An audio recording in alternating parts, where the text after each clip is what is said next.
बहन जी नमस्कार। साहेब बहन जी क्या शुभ नाम है आप जी का? मेरा नाम विजय लक्ष्मी है। मैं महाराष्ट्र कोल्हापुर से हूँ। बहन जी संत रामपाल जी महाराज की शरण में आने से पहले आप कौन सी भक्ति करते थे? देवी दुर्गा देवी की मैं भक्ति करती थी। बचपन से ऐसे संस्कार थे कि जो भक्ति के करुणामय भक्ति, जैसे मेरे माँ ने बाप ने बहुत सारी दिक्कतें उठाई थी। उनको पैसे की कोई कमी नहीं थी, फिर भी उनको मानसिक परेशानी आपदाएं बहुत ज़्यादा थी। इसलिए उनको सच्चे भगवान की तलाश थी, सच्चे भक्ति की तलाश थी। तो उनको आखिर में देवी की भक्ति पर निर्धारित हो गए थे और उनको उनके परेशानियाँ और उनके सारे आपदाएं विपदाएं कोर्ट कचहरी सब देखते देखते मुझे ऐसा लगता था कि कहीं ना कहीं माँ बाप की जो है वो किसी भगवान से हट जाए कट जाए, तो ऐसा भगवान कोई सामने आता। तो उनकी ये चाहत थी कि ऐसा दुनिया में कोई है भगवान कि जो सच्ची भक्ति जानता है, सच्ची भक्ति बताता है, और सच्ची भक्ति सुबह वो कभी तो आएगी तो हमारी वो परेशानियाँ छट जाएगी। तो ये संस्कार थे, इसलिए भक्ति में बचपन से ही लगे रहते थे। और जो उन्होंने भक्ति हमको सिखाई वो देवी की भक्ति थी, वो करुणामयी भक्ति हम जी जान लगा कर करते थे, लेकिन उससे कोई फ़ायदा नहीं हुआ। उनकी भी परेशानी कभी हल नहीं हो गई और हमारी भी जैसे उम्र बढ़ती गई हम ऐसे ही मरते मरते जीते थे और बहुत सारी शारीरिक आपदाएं विपदाएं झेलते रहते थे। बहन जी जब आप देवी की भक्ति करते थे तो आपको कोई लाभ नहीं मिला, आप परम संत सद्गुरु रामपाल जी महाराज की शरण में कैसे आई? हाँ, तो देवी की भक्ति जब से मैं 18 साल की थी तब से जिस लगन से करती थी, तो उसको 2.5 तप कहते हैं 12 साल का एक तप होता है। तो 2.5 तप 12 और 9 साल, इतने साल भक्ति करने के बाद मुझे वाचा सिद्धि आ गई थी। और उस वाचा सिद्धि से मैं हर किसी को देखती थी, उसका आगा पीछा वो भविष्य ज्योतिष वो जानने लगी थी अपने आप। तो ऐसा माहौल पैदा हो गया कि परिवार में ओस पड़ोस में ऐसे उनको समझ में आ गया कि ये बोलती है विजय लक्ष्मी, जो बोलती है वो सच होता है। तो मुझे कोई मान बढ़ाई नहीं थी, लेकिन वो जो उनकी वो सोच थी वो मैं देवी को चढ़ा मतलब वो जो भी भाव देवी के चरणों में चढ़ाई थी। तो ऐसे ही चलता था, लेकिन मुझे उससे ये पता नहीं चल रहा था कि वो मेरी शारीरिक जो तकलीफ है, जैसे खून काला हो रहा था और 20 साल से मेरे हार्ट की बीमारी थी और मेरी हड्डियाँ सब ये घिस कर सभी बहुत बुरा हाल था मेरा भी। तो ये समझ में नहीं आ रहा था, तो ऐसे ही मैं चलती रहती थी। तो मुझे ये परेशानी कायम हमेशा रहती थी, कभी न कभी एक दिन मेरी मौत हो जाएगी, मैं ऐसे ही परेशान हूँ। इस परेशानी से सबका देवी कल्याण तो करती है, लेकिन मेरा कुछ क्यों नहीं करती। तो एक दिन जैसे बच्चे थोड़े थोड़े बड़े हो गए थे, ये बेटी 8वीं और बेटा मेरा कॉलेज पढ़ता था। तो जैसे लग रहा था कहीं मैं स्थायी हूँ, फिर भी मैं बहुत उदास और वीरान रहती थी। तो एक दिन हिंदू महाराष्ट्र में जो है गुड़ी पाड़वा, वो हिंदू पंचांग का पहला दिन होता है। वो गुड़ी पाड़वा के दिन जैसे संस्कार हमारे पढ़ाए गए थे, उसमें उस पहले दिन जो बात होती है वो साल भर होती है। तो हम हंसी खुशी इस दिन को गुजार रहे थे। घर में मिठाई वगैरह, देवी की पूजा और वो गुड़ी लगाई थी दरवाजे में, और मिठाई का भोग लगाया था और दिन भर खुशहाल रहे। और शाम को हमारी वो देवी की प्रार्थना होने के बाद आस्था चैनल लगाया। तो आस्था चैनल पर पूर्ण संत रामपाल जी महाराज का ये चल रहा था सृष्टि रचना। तो हम सारे मिलकर जैसे साल का पहला दिन भक्ति भाव में लगाने के लिए आस्था चैनल पर बैठे हुए थे, सब इकट्ठा मिलकर बैठ कर बातें सुन रहे थे। तो उस वक्त पूर्ण संत रामपाल जी महाराज के द्वारा कही गई सृष्टि रचना की वो लाइन मेरे कान में इतनी जोर से जैसे बिजली कौन गई कि वो देवी का पूर्व परिचय बता रहे थे कि देवी जवान थी, युवा थी, और वो शादी के पहले वाली बात। तो हमारे झट से ख्याल में आया, इतने सालों से हमने देवी पुराण, देवी भागवत, देवी की सब महात्म्य पढ़ा है, लेकिन देवी का पूर्व परिचय तो किसी में भी नहीं है। और ये जो बात सुनने में आ रही है और देवी के पूर्व परिचय कान में जैसे बिजली कौन जाती है, तो झट से दिमाग पर सारा पर्दा हट गया और हम ध्यान से पढ़ने लगे, देखने लगे कि बता रहे थे संत रामपाल जी महाराज बता रहे थे वो देवी की सब सृष्टि रचना और आगे की सारे। फिर दूसरे दिन हमको उस रात नींद नहीं आई, हम बहुत बेचैन अस्वस्थ हो गए। तो दूसरे दिन भी वो समय पर हम निर्धारित समय पर वो टीवी ऑन किया और उनका चल रहा था। ऐसे 15 दिन तक हम देखा तो हमको बहुत सारा ज्ञान का वो जो कभी कहीं समझ में नहीं आया, कभी कहीं किसी ने नहीं बताया, वो बातें सब याद ध्यान में आने लगी। और ऐसे ही लगाव से हम देखते रहते थे। तीन अठवाडिये हो गए। तो एक दिन बिजली चली गई तो टीवी का हमारा वो प्रोग्राम मिस हो गया। आस्था चैनल पर चल रहा था वो पूर्ण संत रामपाल जी महाराज इनका, वो हम सुन नहीं पाए। जब लाइट आ गई तो टीवी पर से नंबर ऐसे जा रहे थे और झट से हमने पेन और कागज़ की पर्ची उतार कर वो फ़ोन नंबर याद कर ले और फ़ोन लगा लिया। फ़ोन आश्रम में लगा। फिर वहाँ हमने बताया कि वो हम करीब 3 अठवाडिये से वो देख रहे हैं और वो जो बता रहे हो वो गीता के सबूत, वो वेद के सबूत, वो हमने गीता की किताब वगैरह देख रहे थे तो वो सबूत सब सही आ रहे थे। तो हमने फ़ोन पर ये बातें बताई कि हम क्या संत रामपाल जी से बात कर सकते हैं, वो हमें वो शब्द जानना चाहते हैं, वो नाम क्या है वो जानना चाहते हैं। तो यहीं से ऐसा बताया गया कि उसके लिए यहाँ आना पड़ेगा या आप ऐसे ही देखते रहो, आपको समझ में आ जाएगी बात। तो हम बहुत आनंदित और उल्लास भरे हो गए क्योंकि हमारी बात चल गई। जहाँ से ये सुनाई पड़ता था, जहाँ से ये रिले हो रहा था, वो हमसे बहुत फूले न समाये गए कि हमसे बात वहाँ तक जा पहुँची। ऐसे हम ये पहले हो गया था। फिर बाद में हमारे भैया, हमारे घर वाले, इनसे बात हो गई कि हाँ उन्होंने हमें बुलाया है तो हम क्यों ना वहाँ जाने के लिए प्रोग्राम वगैरह बनाया जाए। तो हाँ ये तो वो बहुत दूर है, वहाँ जाने आने में हफ्तों लगेंगे। फिर हमारी ये ड्यूटी होती है, ये नायब तहसीलदार हमारे मिस्टर है, तो वहाँ ये सब जवाबदारी के जो माहौल होता है हमको इतने दिन नहीं छोड़ा जाएगा। तो हमने दोबारा फ़ोन कर दिया कि आश्रम में कि फ़ोन लगा दिया कि मैं तो ऐसे घर में रहती हूँ और चौखट तक मैं लान नहीं सकती और इतनी दूर की बात तो बहुत कठिनाई लगती है हमको। लेकिन हमको बहुत जिज्ञासा उमड़ रही है, कसक पैदा हो गई है कि वो जो नाम बता रहे हैं और नाम जानने की अभिलाषा बहुत हमको उल्लासित कर रही है। तो यहाँ से जवाब आ गया कि बेटी आपके अंदर वो परमात्मा आत्माराम जाग गया है, वो उसकी जिम्मेदारी है, वो आपको ले जाएगा। ऐसी लगन लगाती रहो, आपका पता बता दो। तो फिर हमने वहाँ फ़ोन पर पता बताया। फिर 7वें दिन हमारे घर गहरी नज़र गीता में किताब आ गई कुरियर के ज़रिए। तो जैसे हमको इतना बहुत आनंद, खुशी के आंसू, हम घंटा भर मुस्कान से आंसू बहाते रहे कि किसी को मांगे से कुछ नहीं मिलता और इतनी बड़ी किताब आ गई। तो हम शाम को बैठकर 7 बजे से रात जितने भी हम पढ़ सकते हैं 51 पन्ने पढ़ लिए उसके। तो हमको बहुत सारा ज्ञान का ये हो गया। हमको ज्ञान का मतलब पारस ज्ञान क्या है, ये पांडवों की क्या स्थिति हो गई, ये कृष्ण की क्या ये है, ये देवी क्या कौन है, कैसी है सृष्टि रचना के माध्यम से, और ये अमर धाम क्या है, ये सब एक ही दिन में सब पता चल गया। हम बहुत फूले न समाये, हम घर वालों से पीछे ही पड़ गए कि हम वहाँ जाएंगे, हम बरवाला खरसा आश्रम जाएंगे, हम नाम लेना चाहते हैं ऐसा। तो फिर बाद में आस्ते आस्ते वो बात बन गई।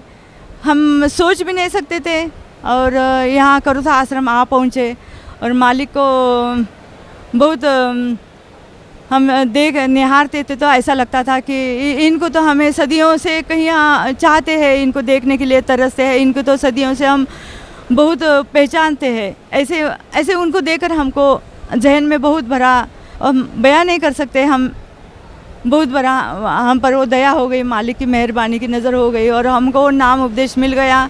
मालिक ने हमको रुकवा लिया। दूसरे दिन घंटा भर हमको समझाया, बेटी तुम क्या करती हो उस देवी का, समझो वो देवी का वो जो है वो तोला मोला होता है, वो पैमाना होता है, वो समझो भर गया। और देवी ने यहाँ लाया, तो तब हमको मालिक ने बहुत समझा बूझा कर बताया कि इसके बाद देवी का मत करना, अब देवी ने तुझे इस मृत्युलोक से सेंड अप कर दिया है और इसके बाद तुम उस देवी का करोगी तो डंडा लेकर पीटेगी, और तुम जो मैंने वो नाम उपदेश दिया है, ये नाम उपदेश दिन में 108 टाइम करती रहोगी तो ये देवी तुम्हें सर पर लेकर झूम झूम कर नाचेगी।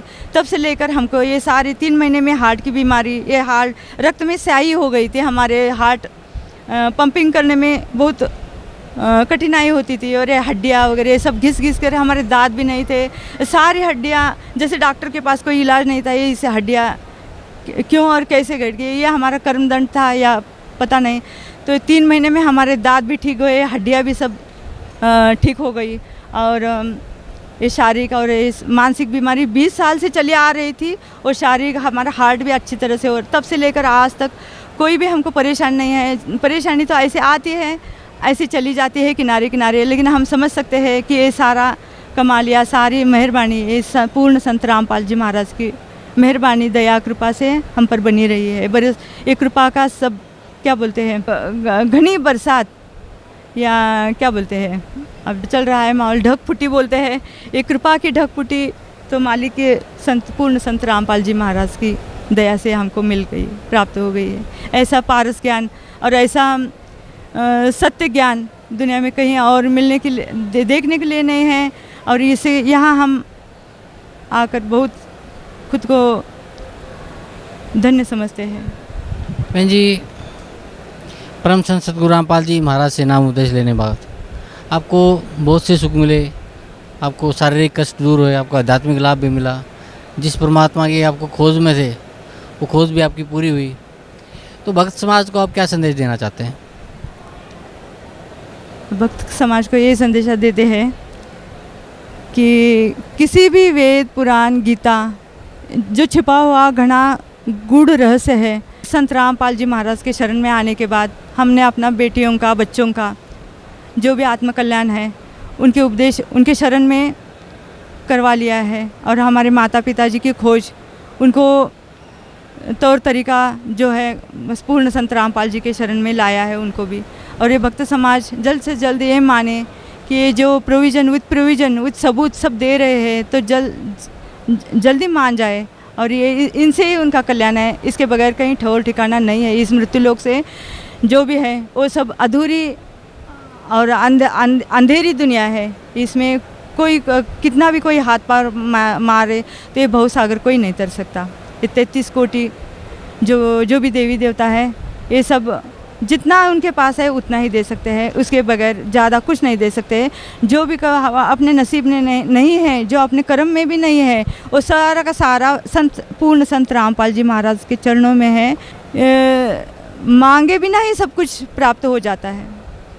ये हमको बहुत अच्छी तरह से 101%, 1000% हमको समझ में आ चुकी है ये बात।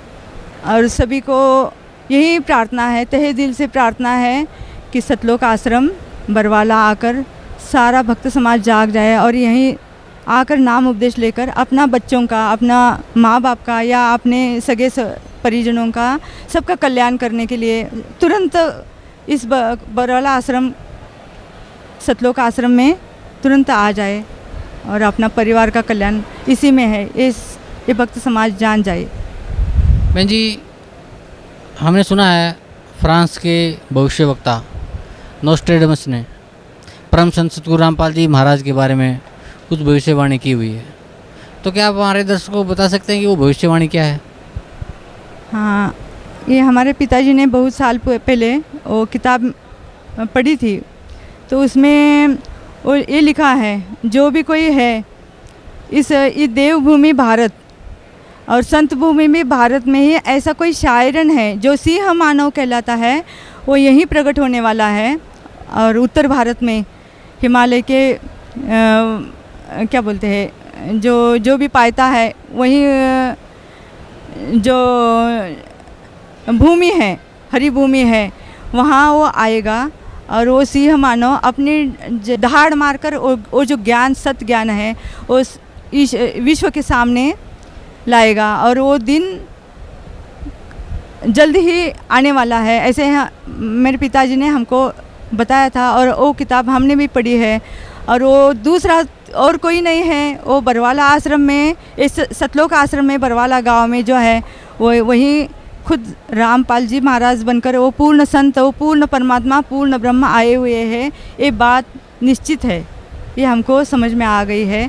यही हम सबसे गुजारिश करते हैं। वो शायरन, वो उसमें लिखा हुआ है नेस्टोडेमस में अपने भविष्यवाणी में, वो शायरन और कोई नहीं, पूर्ण संत रामपाल जी महाराज ही है। और वही अपनी जो दहाड़ मारकर जो सत्य ज्ञान बता रहे हैं, वो भक्त समाज ज़रूर सुने और अपना कल्याण कर ले, यही हमारी प्रार्थना है। और इसके सिवा और कोई दुनिया में ठौर ठिकाना नहीं है। बहन जी, कुछ और बताना चाहते हैं आप परम संत सतगुरु रामपाल जी महाराज के बारे में, उनकी भक्ति के बारे में? परम संत रामपाल जी महाराज पूर्ण संत है। तो जिस दिन हमने युगादि मतलब गुड़ी पाड़वा ये था, वो 15 मार्च था। वो उस दिन मेरी जन्म तो हमको पहले का माहौल ऐसा था, जो कुछ भी नहीं है, लेकिन वो जन्मदिन तो हम याद रखते थे। उस तो दूसरे साल में क्या हो गया, तो हमको ये भक्ति का जो है बहुत बड़ा प्राप्त लाभ होने से हमारी बहुत सारी आनंदमयी जीवन व्यतीत हो रहा था। तो दूसरे साल 15 मार्च को हमने फ़ोन लगाया कि आश्रम में फ़ोन लगाया कि हमको कानों में आपके गुरुजी, और आज का दिन हमारे लिए बहुत ये है। पिछले साल हमने बहुत सारा ज्ञान इस दिन में सुन लिया था, और ये आज का दिन आपकी 2 मधुर शब्द हमारे कानों में पड़ जाए, इसलिए हमने फ़ोन लगाया है। तो पूर्ण संत रामपाल जी महाराज ने हमारी बात रखते हुए कहा, बेटी पूरे दक्षिण भारत में आप हमारी जो भक्त हैं, तो मेरी यहाँ एक ड्यूटी बनती है कि मेरे भक्त का मैं ख्याल रखूं या पूछताछ करूं। तो मैं एक बार कोल्हापुर आऊँगा और हालचाल पूछने में ज़रूर आऊँगा। तो बात ये हो गई 2-2.5 महीने में, 11 में 2004 में वहाँ आने का जो माहौल बन गया। तो वहाँ सबसे बड़ा आश्चर्य होगा, महाराष्ट्र में पूरे दक्षिण भारत में वहाँ एक महालक्ष्मी का मंदिर है, जिसकी मैं पहले आराधना करती थी। तो मंदिर के जो भी है देवी देवता जीवन जागृत है बोलते हैं, लेकिन ये हमको तभी ज्ञात हो गया कि संत रामपाल जी महाराज 8 मई 2004 में आए। तो वहाँ एक बड़ा सा पंडाल बनाया मिल गया। मतलब वो देवी तब वहाँ जब माथा पीटने पर भी काम नहीं करती थी, तो वहाँ बिना बताए वो सब काम करने लगी। और वहाँ सत्संग भी बहुत अच्छी तरह के, बहुत कोल्हापुर में बहुत सारे भक्त समाज ने वो सुन लिया, सत्संग सुन लिया। फिर चौथे दिन मालिक घर में आए, पूर्ण संत रामपाल जी महाराज घर में आए। तो हमको पता नहीं था, रात को 12 बजे तक हम सत्संग सुनते रहे, वहाँ का भोजन प्रसाद लेते रहे। 12 बजे वहाँ से निकल पड़े और पैरों में चप्पल भी पहनकर बाहर निकल गए थे। तो अंदर से आवाज़ आ गई, विजय लक्ष्मी जी आपको बुला रहे हैं, अंदर मालिक बुला रहे हैं। तो हम चप्पल निकाल कर वगैरह अंदर आ गए। तो हाँ बेटी, मैं कल घर आऊँगा। तो 12 बजे से पहले हमको कुछ अता पता नहीं था, और 12 बजे हम घर में जा पहुँचे। और हमारा भैया सोचने लगे कि महाराष्ट्र में एक कहावत बहुत बढ़िया है कि संत संत एती घरा तोची दिवाली दसरा, मतलब संत घर में आते हैं तो वही हमारा असली दिवाली दसरा जो सबसे बड़ा त्यौहार है तो वो होता है। तो ये तो सबसे बढ़िया बात है। लेकिन ये 12 बजे के बाद हम दूसरे दिन क्या करेंगे क्या नहीं करेंगे, ये तो समझ में नहीं आ रहा था। फिर दंडवत डाल के प्रणाम करके, मालिक आप ही सामर्थ्य दीजिए, आप घर में आने वाले हैं और आप ही सब माहौल सुधार लीजिए, हमसे कोई भूल चूक ना हो जाए, हमसे वो जो भी है पाद सेवा बोलते हैं, चरण सेवा हो जाए हमसे। तो हम सो गए 2 बजे, 1:30 बजे सो गए। तो दूसरे दिन 6 बजे महालक्ष्मी के क्या बोलते हैं मंदिर से इतनी बड़ी फूलों की टोकरी और आम की पेटी बोलते हैं, वो आम की पेटी आ गई। तो फूलों की कमल भरी फूलों की इतने बड़े बड़े गुलाबी लवेंडर कलर के गुलाब की टोकरी आ गई। तो दरवाज़ा खटखटाया और वहाँ से बोलने लगा, एक इंसान आकर बोलने लगा कि ये हमको ये पता बताया गया है, ये आम का पेटी और ये फूलों की टोकरी आपके घर में वो संत आने वाले हैं और वो संत सबसे जगत का उद्धार करने वाले हैं और वो रामपाल जी महाराज हैं और वो ये फूलों की टोकरी उनकी पूजा में और ये आम उनकी सेवा में वो रख कर चला गया है। फिर 1 घंटे के बाद कोई दूध का कैन लेकर आ गया, एक गाय का दूध है इस सेवा में, जैसे चरण धोने की सेवा में वो रख के गया। फिर किसी को बिना बताए, कोई भी प्लान नहीं था, तो 9 बजे एक इंसान आ गया कि हाँ चलो ये समय धूप का समय है, अब बाप बेटे के लिए एक शर्ट की कपड़ा देने के लिए हमको सोच में आ गई, हम देकर चले गए। तो कपड़ा था 5 मीटर का। अब हमने वो सारा एक जैक फ्रूट, मतलब एक इतना बड़ा, जैसे पृथ्वी पर है कि नहीं पता नहीं, इतना बड़ा, जैसे 5-10 किलो भी वो कम पड़ते होंगे, इतना बड़ा वो जैक फ्रूट निकल आया। वो किसी ने सर पर ढाकर ला कर दे दिया, वो कोकन से, मतलब कोकन से आ गया था। वो इंसान भी हमको पता नहीं और किसी की पहचान भी नहीं थी। एक लड़की आ गई, इतनी सारी रंगोली बना गई थी। हम तो सोच विचार में थे कि हम क्या करें। हम तो ये जुटाव में रहे थे, चाय बनाए या हलवा बनाए या लड्डू लाए, या ये सोच विचार में थे। तो ये सारा सामान ऑटोमेटिक आ गया। तो हमने ऐन मौके पर ऐसा सोच लिया कि चलो इतना सारा सामान आ गया है तो कपड़ा बिछाया जाए।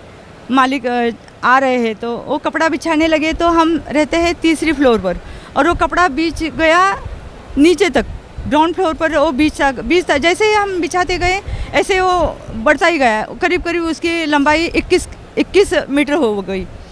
और सारा पता भी नहीं चल गया। मालिक आ गए घर में और केशव आया है, बंजारा केशव आया है, ऐसे कान पर पड़ गया जैसे हमारे हज़ारों फूल बरस पड़ रहे हम पर। जैसे हमारा समझ में नहीं आ रहा था हम किस माहौल में जी रहे हैं। ये तो सब कैसा ये चल रहा है, आनंद से भरा पूरा सब घर में सब माहौल उमड़ पड़ा। जितने चाहो लोग घर में, ऐसे तो थोड़ा सा हॉल था हमारा, उसमें 70 लोग समा गए।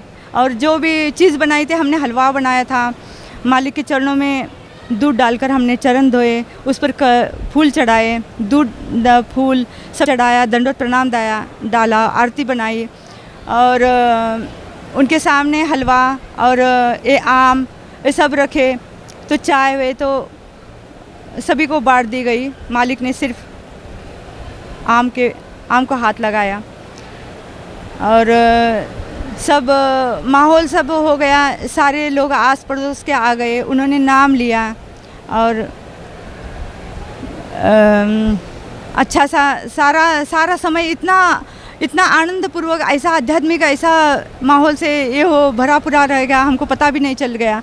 तो फिर शाम को हम सत्संग में आ गए थे जहाँ टेंट लगा हुआ था वहाँ, और वहाँ से 12 बजे दूसरे दिन घर पहुँचे तो हमारे भैया की छोटी बेटी रो रही थी उठ कर कि कुछ खाने के लिए चाहिए, सुबह का हलवा चाहिए। वो हलवा का वो पतीला देखा तो जैसा है वैसा ही भरा था वो। और जब वहाँ तब से हमने सत्संग, मालिक के हुक्म से सत्संग शुरू कर दिया। तो जब तक हम 5-7 बरस सत्संग बढ़ नहीं गया, हॉल में बहुत ज़्यादा संगत हो गई तो दूसरा हॉल तक शिफ्ट नहीं हो गए, तब तक हमारा वो शक्कर वाला डिब्बा कभी खाली नहीं हो गया हमारा। ये चमत्कार ये है। ये तो चमत्कार बोलने के जितना बोल सकते हैं हम उससे कम समय में और कम शब्दों में लिख रहे हैं। ऐसे लाखों करोड़ों चमत्कार है जहाँ हमारे एक कदम भी जहाँ रखते हैं तो वहाँ मालिक के बहुत हमारे क्या बोलते हैं आशीर्वाद, आशीष और बहुत आनंद भरे हमारे प्रसंग ऐसे हो जाते हैं कि हम बोलने के लिए अपूरे शब्द बन पड़ते हैं।